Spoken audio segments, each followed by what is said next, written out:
Welcome to the One Year Bible, August 11. The Old Testament reading, Nehemiah chapter 1, verse 1 through chapter 3, verse 14.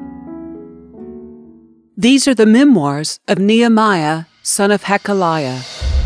In late autumn, in the month of Kislev, in the 20th year of King Artaxerxes' reign, I was at the fortress of Susa. Hanani, one of my brothers, came to visit me with some other men who had just arrived from Judah.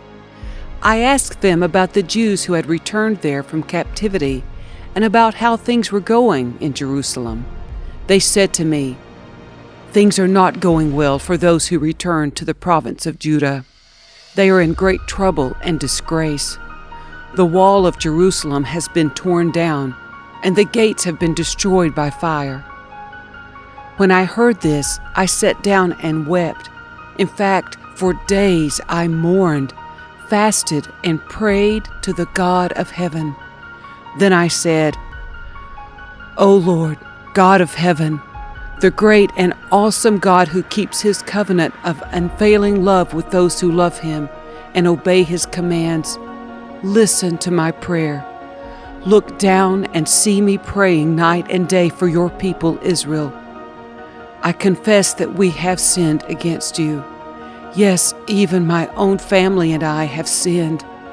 We have sinned terribly by not obeying the commands, decrees, and regulations that you gave us through your servant Moses. Please, remember what you told your servant Moses. If you are unfaithful to me, I will scatter you among the nations. But if you return to me and obey my commands and live by them, then even if you are exiled to the ends of the earth, I will bring you back to the place I have chosen for my name to be honored. The people you rescued by your great power and strong hand are your servants. O Lord, please hear my prayer. Listen to the prayers of those of us who delight in honoring you. Please grant me success today by making the king favorable to me. Put it into his heart to be kind to me." In those days, I was the king's cupbearer. Early the following spring, in the month of Nisan, during the 20th year of King Artaxerxes' reign, I was serving the king his wine. I had never before appeared sad in his presence, so the king asked me, "Why are you looking so sad? You don't look sick to me. You must be deeply troubled." Then I was terrified, but I replied, "Long live the king! How can I not be sad? For the city where my ancestors are buried is in ruins, and the gates have been destroyed by fire." The king asked, "Well, how can I help you?" With a prayer to the God of heaven, I replied, "If it please the king, and if you are pleased with me, your servant, send me to Judah to rebuild the city where my ancestors are buried." The king, with the queen sitting beside him, asked, "How long will you be gone? When will you return?" After I told him how long I would be gone, the king agreed to my request. I also said to the king, "If it please the king, let me have letters addressed to the governors of the province west of the Euphrates River, instructing them to let me travel safely through their territories on my way to Judah. And please give me a letter addressed to Asaph, the manager of the king's forest, instructing him to give me timber. I will need it to make beams for the gates of the temple fortress, for the city walls, and for a house for myself." And the king granted these requests because the gracious hand of God was on me. When I came to the governors of the province west of the Euphrates River, I delivered the king's letters to them. The king, I should add, had sent along army officers and horsemen to protect me. But when Sanballat the Horonite and Tobiah the Ammonite official heard of my arrival, they were very displeased that someone had come to help the people of Israel. So I arrived in Jerusalem. 3 days later, I slipped out during the night, taking only a few others with me.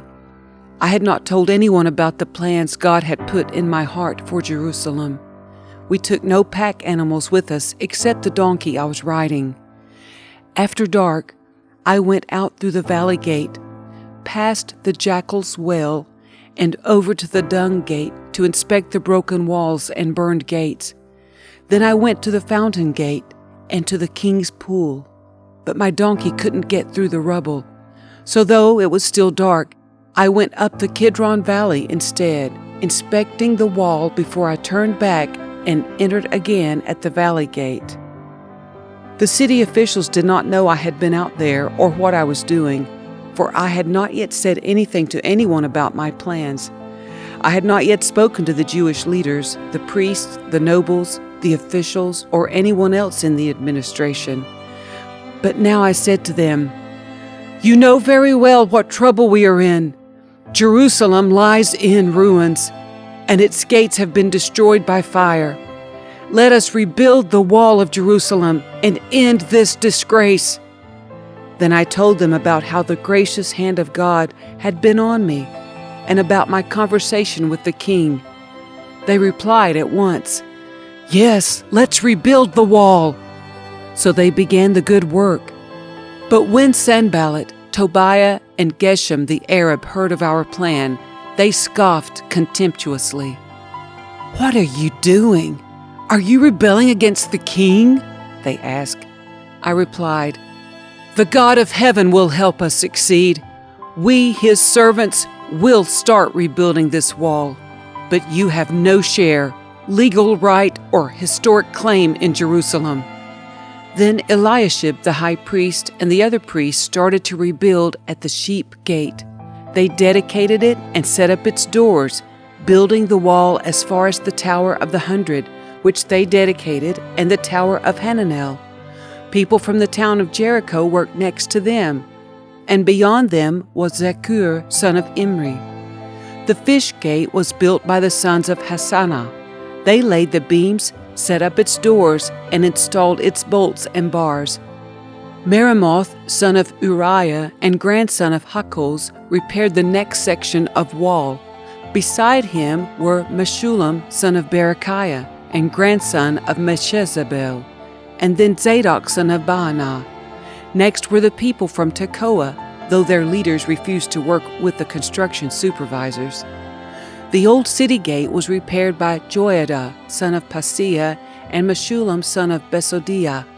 They laid the beams, set up its doors, and installed its bolts and bars. Next to them were Malatiah from Gibeon, Jadon from Meronoth, people from Gibeon, and people from Mitzpah, the headquarters of the governor of the province west of the Euphrates River. Next was Uzziel, son of Harhiah, a goldsmith by trade, who also worked on the wall. Beyond him was Hananiah, a manufacturer of perfumes. They left out a section of Jerusalem as they built the broad wall. Raphiah, son of Hur, the leader of half the district of Jerusalem, was next to them on the wall. Next, Jediah, son of Harumaph, repaired the wall across from his own house. And next to him was Hattush, son of Hashabneiah. Then came Malchijah, son of Harim, and Hashub, son of Pahath-Moab, who repaired another section of the wall and the tower of the ovens. Shallum, son of Halohesh, and his daughters repaired the next section. He was the leader of the other half of the district of Jerusalem. The valley gate was repaired by the people from Zanoah, led by Hanun. They set up its doors and installed its bolts and bars. They also repaired 1,500 feet of wall to the Dung Gate. The Dung Gate was repaired by Malchijah, son of Rechab, the leader of the Beth-Haccherem district. He rebuilt it, set up its doors, and installed its bolts and bars.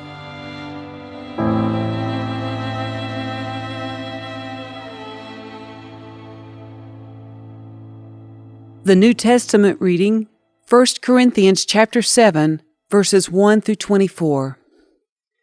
Now regarding the questions you ask in your letter, yes, it is good to abstain from sexual relations, but because there is so much sexual immorality, each man should have his own wife, and each woman should have her own husband.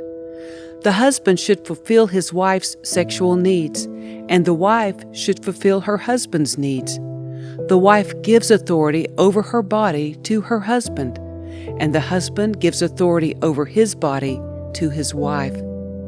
Do not deprive each other of sexual relations unless you both agree to refrain from sexual intimacy for a limited time, so you can give yourselves more completely to prayer. Afterward, you should come together again so that Satan won't be able to tempt you because of your lack of self-control. I say this as a concession, not as a command, but I wish everyone were single, just as I am. Yet each person has a special gift from God of one kind or another. So I say to those who aren't married and to widows, it's better to stay unmarried, just as I am. But if they can't control themselves, they should go ahead and marry. It's better to marry than to burn with lust. But for those who are married, I have a command that comes not from me but from the Lord. A wife must not leave her husband. But if she does leave him, let her remain single or else be reconciled to him. And the husband must not leave his wife. Now I will speak to the rest of you, though I do not have a direct command from the Lord. If a fellow believer has a wife who is not a believer, and she is willing to continue living with him, he must not leave her. And if a believing woman has a husband who is not a believer, and he is willing to continue living with her, she must not leave him. For the believing wife brings holiness to her marriage, and the believing husband brings holiness to his marriage. Otherwise your children would not be holy, but now they are holy. But if the husband or wife who isn't a believer insists on leaving, let them go. In such cases, the believing husband or wife is no longer bound to the other, for God has called you to live in peace. Don't you wives realize that your husbands might be saved because of you? And don't you husbands realize that your wives might be saved because of you? Each of you should continue to live in whatever situation the Lord has placed you, and remain as you were when God first called you. This is my rule for all the churches. For instance, a man who was circumcised before he became a believer should not try to reverse it, and the man who was uncircumcised when he became a believer should not be circumcised now. For it makes no difference whether or not a man has been circumcised. The important thing is to keep God's commandments. Yes, each of you should remain as you were when God called you. Are you a slave? Don't let that worry you. But if you get a chance to be free, take it. And remember, if you were a slave when the Lord called you, you are now free in the Lord. And if you were free when the Lord called you, you are now a slave of Christ. God paid a high price for you, so don't be enslaved by the world. Each of you, dear brothers and sisters, should remain as you were when God first called you. Psalm 31, verses 19 through 24. How great is the goodness you have stored up for those who fear you. You lavish it on those who come to you for protection, blessing them before the watching world. You hide them in the shelter of your presence, safe from those who conspire against them. You shelter them in your presence, far from accusing tongues. Praise the Lord, for He has shown me the wonders of His unfailing love. He kept me safe when my city was under attack. In panic, I cried out, I am cut off from the Lord. But you heard my cry for mercy and answered my call for help. Love the Lord, all you godly ones, for the Lord protects those who are loyal to Him, but He harshly punishes the arrogant. So be strong and courageous, all you who put your hope in the Lord.